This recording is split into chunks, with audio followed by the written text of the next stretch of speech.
February 14th, 2023, Valentine's Day.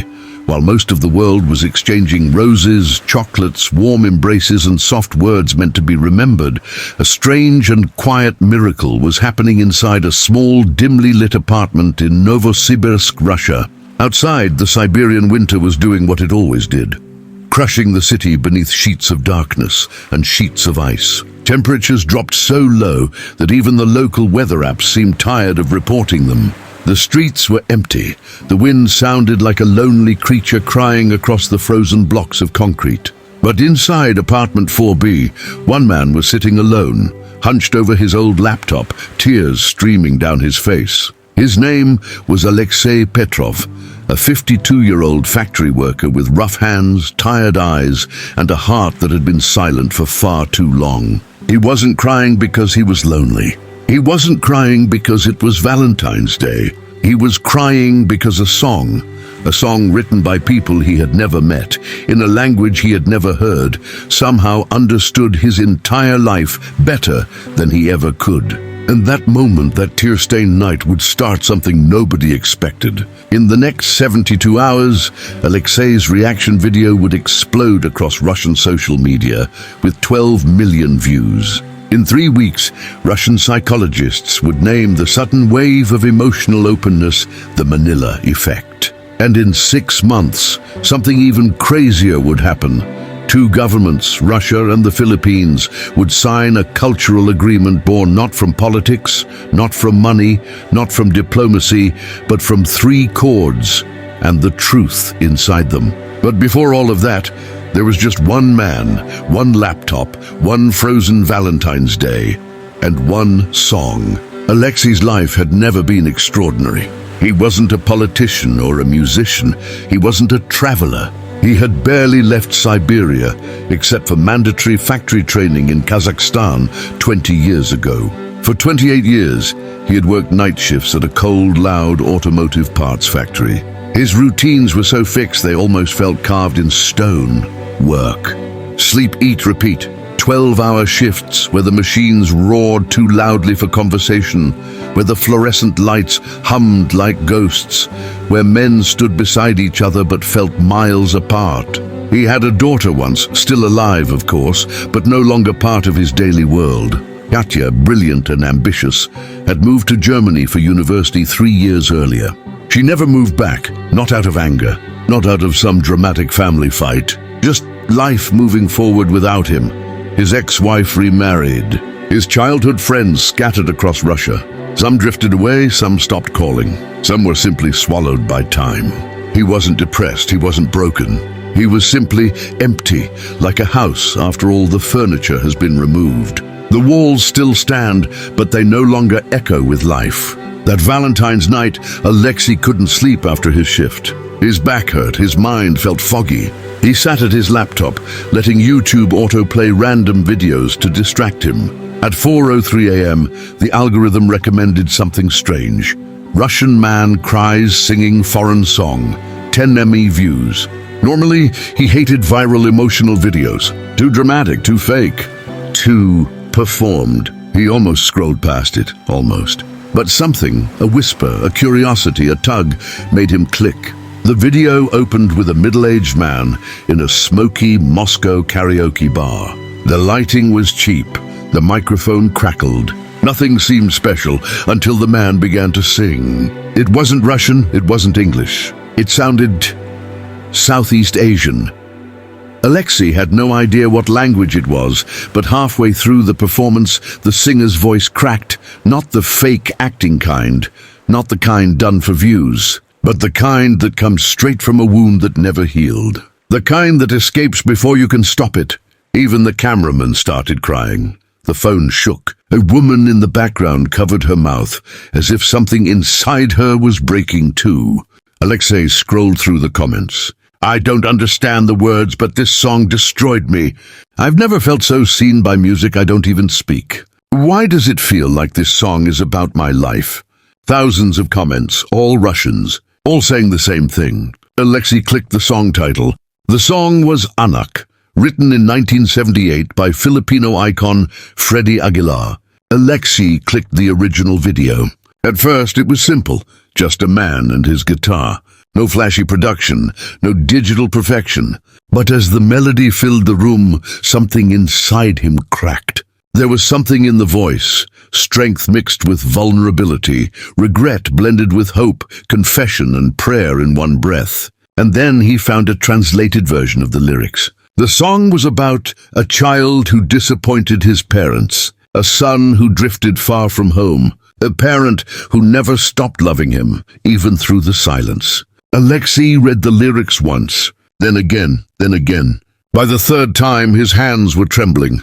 He grabbed his phone and, almost like a reflex, called his daughter in Berlin. It was 5 a.m. in Russia, 1 a.m. in Germany. The moment she answered, her voice cracked with worry. "Papa, what's wrong?"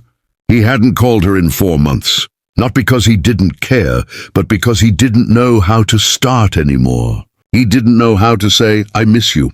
I'm sorry for the distance. I want you back in my life."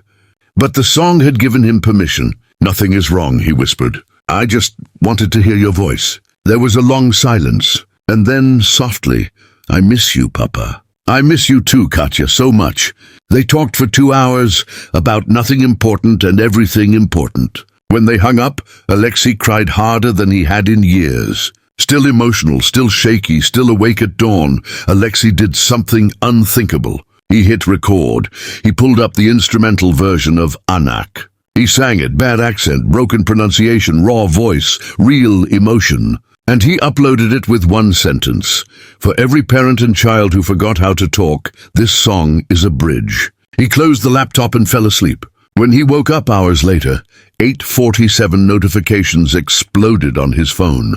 His video had gone viral, not slowly, violently. Russians all across the country were sharing it. Comments flooded in. "I called my father after 2 years because of you. My son sent me this video. We're having dinner tomorrow." This Filipino song explained my relationship with my kids better than anything else. Russian TV picked it up. Morning shows interviewed him. Psychologists gave interviews about emotional permission. And everywhere across the country, Russians started singing Anak. Not as a trend, not as a meme, but as a confession, a release, a healing. Something new happened on YouTube's algorithm. It began to link Russian viewers with Filipino commenters. And suddenly, in every video, you saw messages like, "Welcome to Filipino emotion, where we feel everything deeply. You pronounce it wrong, but you feel it right. That's what matters." This song made my father cry when I was young. Now it's making Russia cry. A Russian cultural journalist wrote a viral article, "Why are we crying over a foreign song?" Her answer was simple. Russians feel deeply, but are taught to hide it. Filipinos feel deeply and are taught to share it. And Russians, starved of emotional expression, were finally exhaling, finally breathing, finally feeling. By May 2023, the Philippine embassy in Moscow was getting flooded. Hundreds of emails from Russians asking, "Where can I learn Filipino music? Do you have Tagalog classes? Are there cultural exchanges we can join?" The Cultural Affairs Officer, Maria Santos, saw something powerful growing. She reached out to Alexei herself. "Would you come to the Philippines?" she asked. "We want to build an exchange program. Russians learning Filipino songs, Filipinos learning Russian poetry. A real connection." Alexei had never traveled in his life, but he said yes immediately. And this was the start of a journey that would melt the frozen distance between two nations. The moment Alexei Petrov stepped off the plane in Manila, the air hit him like a warm tidal wave. Back in Novosibirsk, February air felt like needles stabbing your face. Siberian winter taught you to brace yourself, to clench your jaw, to walk quickly from one heated building to another without letting the cold swallow you. But Manila greeted him with the complete opposite: heat, smell, sound, life. The humidity wrapped around him like an unexpected hug. The air smelled of car exhaust, fried food, and tropical flowers. The sky was blindingly bright.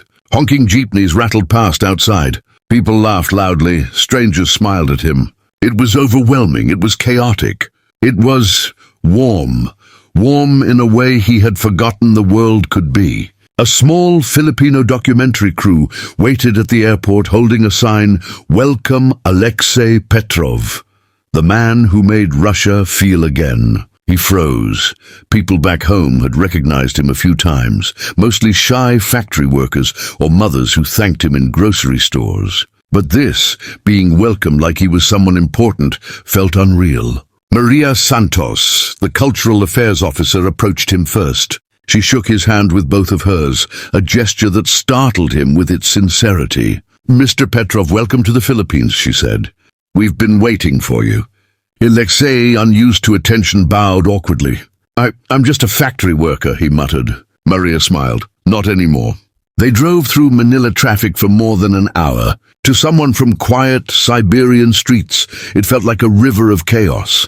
Cars weaving everywhere, motorcycle drivers slipping between lanes like fish, jeepneys painted with saints and superheroes roaring past. But amid the chaos, everything felt alive. People joked with strangers at stoplights. Vendors argued loudly, then laughed even louder. Children waved at the camera crew through the car window. In Russia, emotions were kept hidden. Here, emotions lived outside the body, loud, vibrant, unapologetic. Finally, they reached a modest house in Quezon City. Nothing fancy, no security guards. Just a small home with a bamboo chair outside and a guitar leaning against the wall. Alexei recognized the man immediately.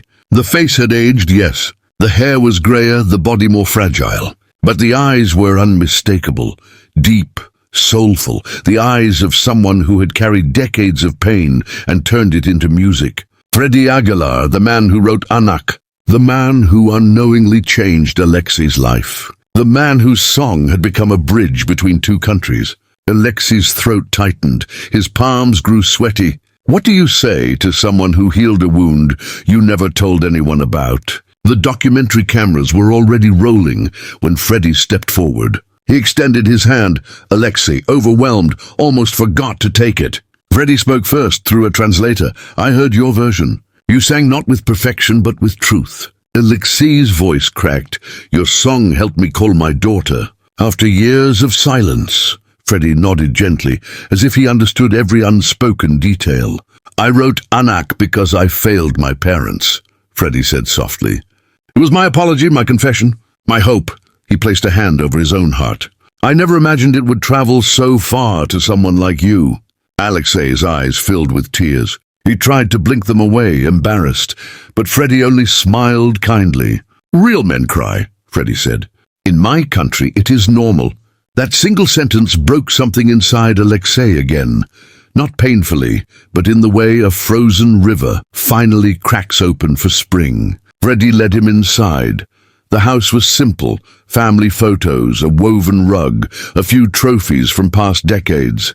But one object stood out, an old guitar resting on a wooden stand. The guitar, the very instrument used to record Anak in 1978. Freddie picked it up, his fingers moving with the ease of someone who had played the same melody thousands of times. He strummed the familiar opening chords. Warm, soft, painful, beautiful. Alexei instinctively closed his eyes. When Freddie began to sing, time slowed. The small room disappeared. The cameras disappeared. The world disappeared. There were only two men, one Filipino, one Russian, bound together by a melody older than their connection, older than their regrets, older than their wounds. When the chorus arrived, Freddie stopped and looked at him. "Alexei, sing with me." Alexei's heart almost jumped out of his chest. But my Tagalog," Freddie shook his head. "Perfect grammar is not important. Perfect emotion is." So Alexei sang. His voice cracked. He stumbled over pronunciation. He lost the rhythm once or twice. But it didn't matter. Because in that moment, two fathers from two ends of the world were singing the same truth. The truth of loving and hurting, of failing and forgiving, of losing and returning. Behind the camera, the Filipino crew was crying. Maria was crying. Even Freddie's eyes glistened. When the last chord faded, the room sat in heavy, healing silence. Then Freddie reached out and took Alexei's hand. "You reminded me," he whispered, "that this song still has work to do." For the next months, everything accelerated. Russian singers, Factory workers, teenagers, grandmothers, soldiers started creating their own versions of Anak. Filipino vloggers reacted to Russian reactions. Language barriers evaporated. Social media was flooded with duets between Russians and Filipinos singing together, imperfect but connected. Then came the idea, a concert. Not a political event, not a commercial festival, but a cultural exchange titled Songs Without Borders. 50 Russian singers, 50 Filipino musicians. On stage, Alexei was chosen as the symbolic figure of the event, the man who started it all. The man whose cracky, imperfect, emotional video sparked a wave no one saw coming. He spent 4 months preparing. Every day after his night shift, he took Tagalog lessons over Zoom. Every weekend he trained with Filipino vocal coaches online. His daughter even helped him practice pronunciation during video calls. It was the closest they had been in years. September 2023, the cultural center of the Philippines in Manila was glowing with lights. Reporters gathered outside. Thousands lined up to enter. Inside, the stage was set, a full Filipino orchestra. Screens showing scenes of Russia and the Philippines. Rows of seats filled with mixed audiences from both nations. Backstage, Alexei was trembling so hard he could barely breathe. A Filipino musician patted his back. "You brought us here, brother," he said.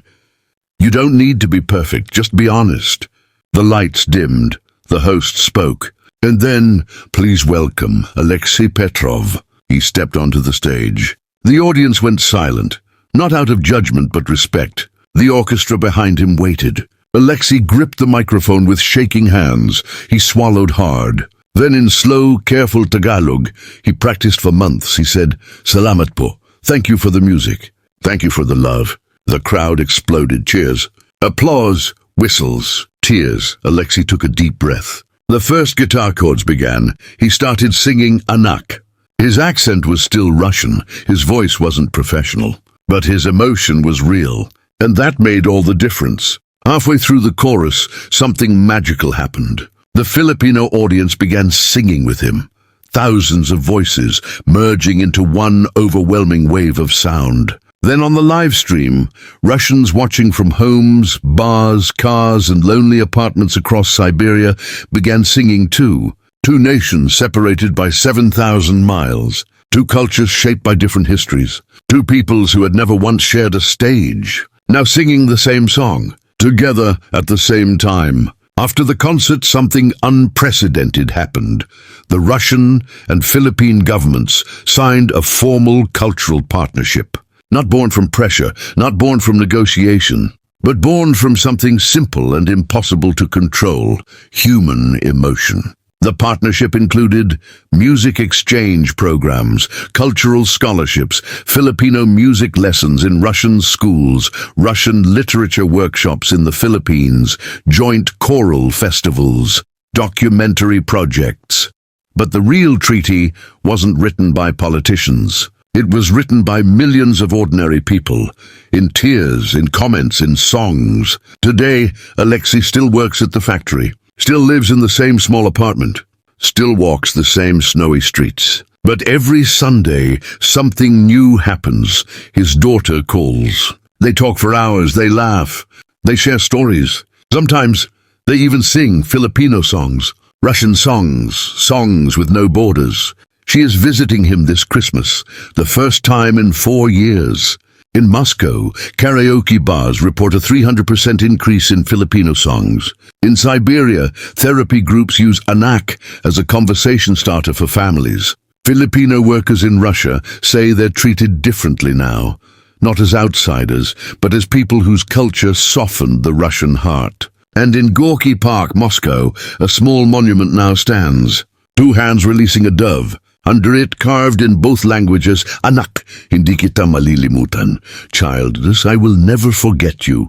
Hundreds gathered on the opening day. Filipino nurses, not Russian families, students, elderly couples, children who had no idea what the words meant, only that the melody had become part of their homes. Alexei stood quietly in the crowd, not wanting attention. A Filipino woman approached him. Her eyes were warm. Her hands were trembling slightly. "Sir," she whispered, "because of your video, My Russian patients ask me to teach them Tagalog songs. The hospital feels less cold now." Alexei didn't know what to say, so he just nodded, overwhelmed. One night as snow fell outside his apartment, Alexei received a message from his daughter. It was a short video. Katya was sitting in her dorm kitchen with her guitar. Behind her, her roommate held a phone with Tagalog lyrics pulled up. She smiled at the camera. "Papa," she said, "this is for you."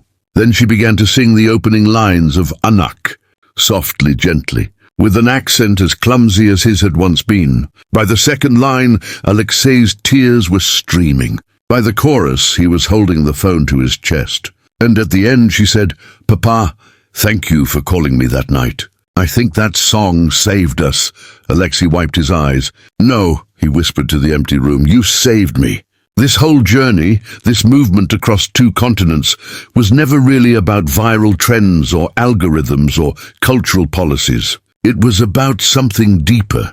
How often people ache silently, longing to say what they cannot say. How often love grows quiet, not because it dies, but because fear smothers it. How music carries truths our mouths cannot speak. A song written by a young Filipino man grieving his mistakes was heard by a Russian father who thought he had nothing left to offer the world, and together they started a chain reaction. Because sometimes the world doesn't need louder voices, it needs truer ones. On a winter evening months later, Alexei finished a night shift and walked home under a sky full of stars. As he reached his apartment, he heard something unexpected. A group of teenagers gathered near a bench, their breath visible in the cold air.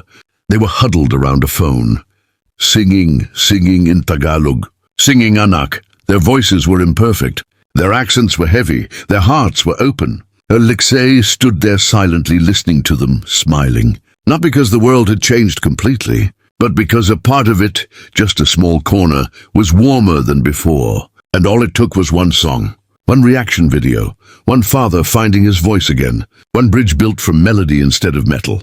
In the end, the story of Alexei Petrov is not about Russia and the Philippines. It's about every father longing for his child, every child hoping their parent still cares, every person carrying regret, every heart afraid to speak, every soul waiting for something, anything, to melt the ice inside.